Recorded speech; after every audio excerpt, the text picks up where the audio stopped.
Bom, a gente vai ter em produção textual hoje coesão textual, algo que é tão necessário, tão pedido em qualquer texto, em qualquer enunciado que a gente produza, não só na redação Enem. Vamos ver o que é primeiro coesão textual, qual a definição dentro da linguística. Deve-se à linguística textual as contribuições para o avanço dos estudos sobre o texto, elegendo como unidade de ensino e manifestação da linguagem. O texto, assim, passa a ser objeto de investigação, e não mais a palavra ou a frase. Passou-se desta forma a investigar os fatores que fundamentam a textualidade, ou seja, o que faz com que um texto seja considerado um texto, né? Que unidades são essas que formam um texto. Dizemos, portanto, que um texto está coeso quando seus enunciados estão articulados de forma que assinalam um vínculo entre os componentes do texto, ou seja, quando as orações, quando os parágrafos, quando tudo entre si faz sentido. A conexão entre os enunciados são feitas, sobretudo, por certa categoria de palavras que são chamadas de conectivos ou elos de coesão. Mas é preciso saber que recursos de coesão deve-se usar para expressar no texto a direção discursiva argumentativa que o locutor quer imprimir no texto, ou que direção ele pretende dar à sua locução. Para Ko, que é uma das maiores linguísticas que nós tivemos, existem duas grandes modalidades de coesão. São as duas coesões que a gente estuda: a coesão sequencial e a referencial. A coesão referencial é aquela que cria um sistema de relações entre as palavras e expressões de um texto, permitindo ao leitor identificar os termos a que se referem. Então, é quando dentro do texto, eu vou me referenciando àquilo que eu já fui escrevendo ou àquilo que ainda vou escrever. O termo referente é aquele que indica a entidade ou situação a que o falante se refere. Agora aqui vem um exemplo. O cachorro latiu.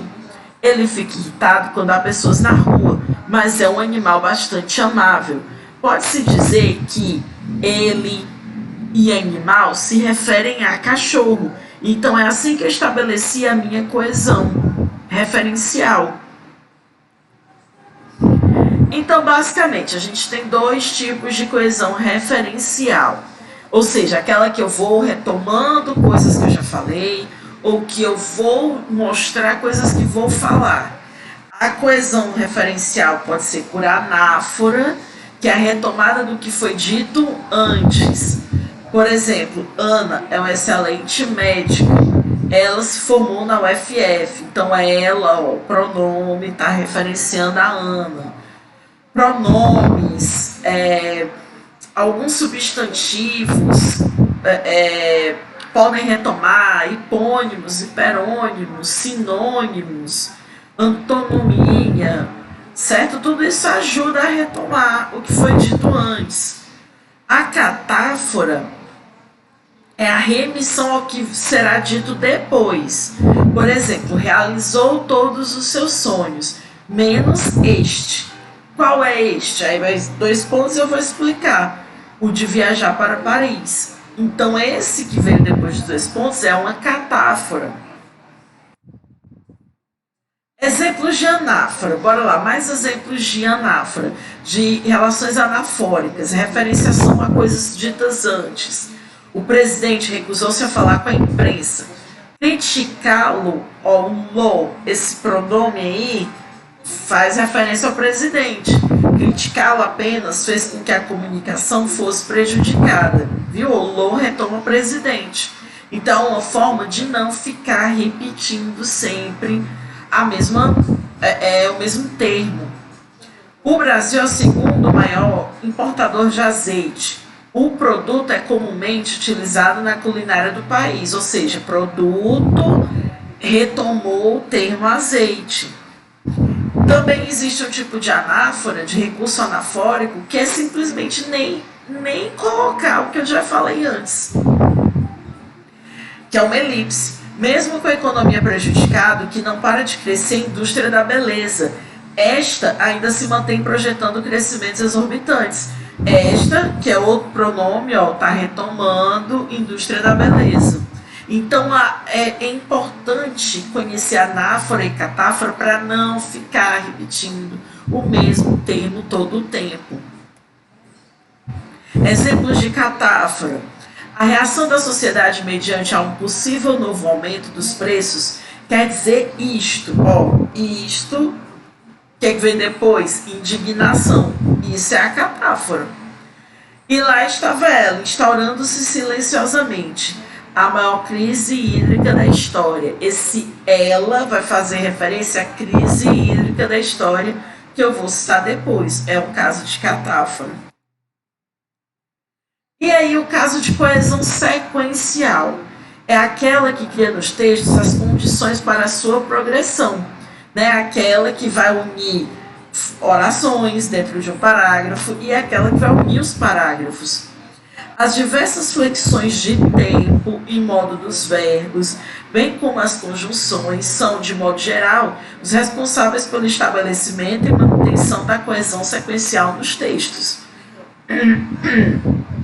Isso significa que os mecanismos de coesão sequencial são utilizados para garantir a articulação entre as partes do texto e estabelecer relações entre as informações. O controle dos mecanismos coesivos contribui com a progressão temática, ou seja, com o desenvolvimento do tema do meu texto, e promove boa articulação das ideias, informações e argumentos no interior do texto, no qual está a base da coerência textual. Exemplo: quais são os termos que você usa para progredir textualmente? Quando você quer dar a ideia de adição, você usa e, além disso, não só, mas também, do mesmo modo, pela mesma razão. Quando você quer dar a ideia de oposição, você escreveu algo e quer opor a isso, você coloca porém, contrariamente, em vez de pelo contrário, mas, mesmo assim, apesar de. Conclusão, você pode usar logo, pois assim, por isso, por conseguinte, portanto. Concessão, ainda que, apesar de que, embora, mesmo que, por mais que. Dúvida, você quer expressar dúvida, ou seja, talvez, é provável, é possível, provavelmente. Certeza, você pode demarcar com evidente, certamente, de certo, com toda certeza, naturalmente, evidentemente.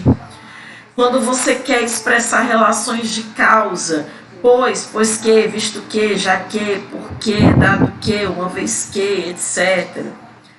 Exemplificação, por exemplo, exemplificando, isto é, tal como, em outras palavras, em particular. E comparação, da mesma maneira que, da mesma forma que, como, similarmente, de forma análoga.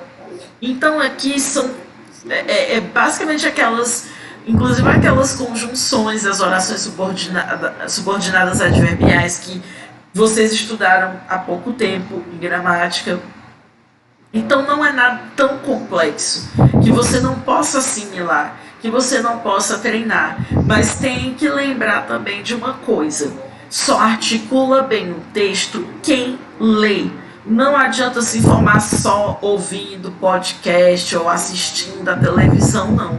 É preciso ler o texto para você ver como aquela pessoa que escreveu o texto, ela muda de um parágrafo para o outro, como ela vai expor as ideias, com que palavras ela vai argumentar. Isso é importante, a experiência da leitura de textos jornalísticos, de artigos, de opinião, de editoriais. Isso é importante para você também escrever melhor sua redação padrão Enem. Ok? Então é isso. E o exercício de casa, ele é sobre termos argumentativos, formas argumentativas, coesão, tá? Então, tchau.